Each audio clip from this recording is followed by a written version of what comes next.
Hi everybody, my name is Dr. John Douillard, and today I want to talk about what Ayurveda calls the 4 aims or 4 goals of life. It's actually called the Purush Arthas. Purush means soul and Artha means for the purpose of. So literally from the Ayurvedic perspective, the 4 goals of our life are for the purpose of the soul. It's the only part of us that continues, that is eternal. And so from the perspective of Ayurveda, this is what the whole point is. And the four aims or the 4 goals are very simple. The first one is kama, or pleasure. The second one is artha, accumulating wealth. And the next one is your dharma, which is your duty. And the last one is liberation, or moksha. So those are the 4 aims. But from the purpose of the soul, let's kind of take a little bit of a deeper dive, right? Kama is pleasure, right? So we all know that it's important for us to experience pleasure. We're hardwired for that. We have a culture that is feeding us with more ways to be pleasured than ever before. So from the purpose of our body, yeah, kama and pleasure is great. But from the purpose of the soul, it means something deeper. It means starting to realize that the pleasure from our senses, getting people to love us, approve of us, appreciate us all the time, is short-lived. It triggers a reward chemistry called dopamine, and which goes up must come crashing down and leaves you wanting. So it's something that is never something that lasts. So the pleasure that they're talking about for the purpose of the soul is to realize that, deeper connections, connecting at a level, heart-to-heart level, communicating with your loved ones, you're having a relationship with your spouse that's based on true love, not holding back your love from them, not giving yourself fully to that relationship and not waiting for them to do X, Y, or Z so then you feel, then I can love them. A lot of times we restrict our love and we sort of wait for them to do it the way we want them to do it, and then we feel safe enough to love them fully. And we oftentimes don't really have that really deep connection and communication, really listening to people. Pleasure comes from, we now know that the longevity hormone, positive bugs that change your mood, telomeres, and epigenetically, a genetic code changes when you actually give love, care for others, be giving, kind, gentle, considerate, and caring to others. So it's that kind of connection that pleasure or kama was talking about. And that is for the purpose of the soul, because it literally changes the physical structure to be higher vibrational. So you can actually become, not be locked into the ups and downs of the mood. Be weatherproof from the highs and lows. You don't have to have a sunny day to be happy. You're happy, for no reason. It's your nature to be happy. And connecting on this level creates an experience of joy and happiness that comes from that level of pleasure at a much deeper level than getting things from the outside. Artha means wealth, accumulating wealth, right? Getting things to put a roof over your head, feed your family. These are all really important things. Gaining wealth is not bad, but realizing that wealth is it, and only wanting more money, power, fame, stuff, bigger house, bigger car, bigger everything. This leaves us in a place where we never stop wanting. The mind is like a baby. You give them one piece of candy, they want more. It's an insatiable institution that never seems to be satisfied. But from the purpose of the soul, artha, accumulating wealth, means one of the classic rules of Ayurveda is to not be attached to the fruits of your actions. So having wealth and accumulating wealth and protecting others and your family and all that, that's great. But not being attached to that is really, really important. And not having that define you is really important. So having a lot of wealth and not being attached to it, that's a pretty good trick. And if you can master that, that's all in the direction of the purpose of your soul. Also, when you have a lot of wealth, it's, giving it to others, helping others, caring for others. When I wrote an article a while back about 2 types of giving. There were studies done on one called hedonistic giving, where you give with a hope to get something in return. You hope to get a reward, a like, a thank you note, a card, maybe a gift down the road. I want something in return. I want to feel good because I'm giving you this. That's hedonistic giving. It's for me a little bit too. Eudaimonic giving is not for me at all. It's just I love giving this gift. I love, this sharing this thing. I just thought it would be perfect for you, and I'm completely invested in giving you this gift. That's 100% eudaimonic. No fruit of the action, no expectation to get anything from this exchange. The studies show that when you give a hedonistic way, it actually has a negative effect on the genetic code. When you give it in a eudaimonic way, I have no attachment to the outcome, it has a positive effect on the genetic code. So when you give in that way, it not only changes the genetic code of you, but it changes the genetic code of the person you're giving it to. They can tell if you're doing it with a little bit of a hook, a little manipulation to get your ego stroked in some way.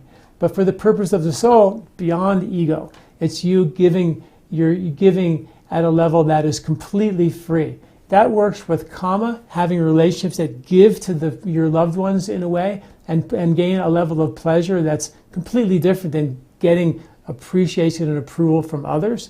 And then from artha, from the perspective of wealth, gaining a wealth that you're not attached, and then being able to actually help others with it. Not because you want your name on a plaque that says, I gave this thing and I'm wonderful. It's because you gave, and that's enough with a big period at the end of it. You give with a need to, if you have a lot of money, you give, but you have to have your plaque or a statue of yourself in front of the building. It's different. It's completely different at the level of your soul. And the studies show on the level of your genetics, it makes a difference as well. Pretty cool, right? And then the third one is called dharma, which means duty. And we always think of dharma, like, what's your dharma? Like, I'm a carpenter, I'm an artist, I'm a mathematician, or whatever it is that you are, a musician, that's your dharma. That's not exactly your dharma. It's really great to have your vocation and your advocation be the same. Make your money doing something you love. That's wonderful. But that's not what dharma was. That's not what they meant by that, because it was all for the purpose of the soul. The Purusharthas means for the purpose of the soul. And for the purpose of the soul, dharma means duty, and duty means to follow the laws, the rules of nature, being righteous, being honest, telling the truth, having integrity, being responsible, doing what you say, do no harm, don't hurt anybody, don't manipulate. It's following these incredible, beautiful laws of nature that are so perfect. They've created everything we see. We walk into a forest, and the beauty of all that and the organizational power of all that is just phenomenal. Those are rules of nature. Birds fly south, whales migrate, circadian rhythms. Having your body in sync with those beautiful rhythms and cycles of nature and trained in them, that is dharma. Being in the river of life, flowing towards the ocean. And once you get into that river of life, because your practices, your integrity is really intact and in sync and in line with the laws of nature, you will find your vocation, what we think of dharma, the perfect job or the perfect career or whatever it might be. But you get that by being in the fall line of nature, in the river of life, taking you towards the ocean. And when you get to the ocean, you're free. And that's the fourth one, moksha, liberation, being free. And you have to sort of do pleasure, get it. You have to get the message of pleasure from the soul's purpose. You have to get the measure of how to have wealth, but have it from the soul's purpose, not be attached to it. You have to have a life in sync with the laws of nature. You can't be against natural law, violating these rules of integrity and honesty and things like that. More needed today than ever before. So critically important. I actually wrote an article about 2,500 years ago in the Vedic textbook called Charaka, talked about epidemics. And it said that the reason for an epidemic is literally, this is what they said 2,500 years ago, is corruption at the heads of state that filters down to the local heads of state and then to the merchants and to the people. The corruption filters down, so everyone's corrupt. And they linked that to an abolition of the laws of nature. the seasons would change, the rains wouldn't come, the water would become polluted, the air would become polluted. They literally talked about that thousands of years ago, and the end result would be epidemic. Crazy, right? But that's Dharma. Powerful word. Moksha is when you actually are free. You've accomplished all these at a deep soul purpose level, and then you're free to have a connection with your soul. Not that this is my body and there's my mind and then my soul. I don't know what that is in there somewhere, but I don't have any relationship with it. But when you go through these periods, the Kama and Artha and Dharma, and then finally Moksha, you begin to have a level of subtle perception that you become aware of your soul, aware of the soul's journey, instead of almost like you're now a realized, awake, witnessing passenger on the journey of the soul versus just completely ignorant version of yourself that has no idea that this thing continues after you die. It's all from the Ayurvedic perspective that things continue after we die, and that what we do here matters, and what we do here is, it does affect our ability to have a subtle level of perception.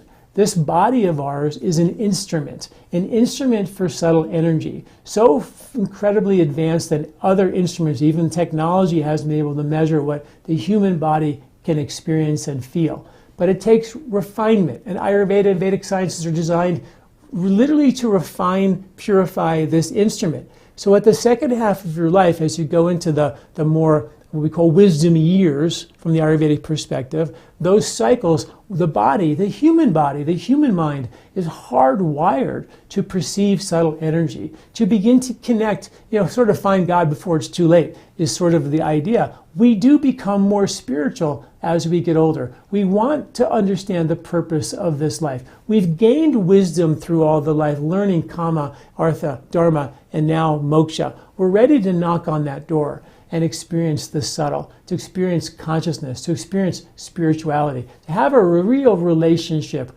with God. And that's just a beautiful thing, that we have that kind of hard wire where the instrument becomes refined to actually be able to have that experience in the second half of your life.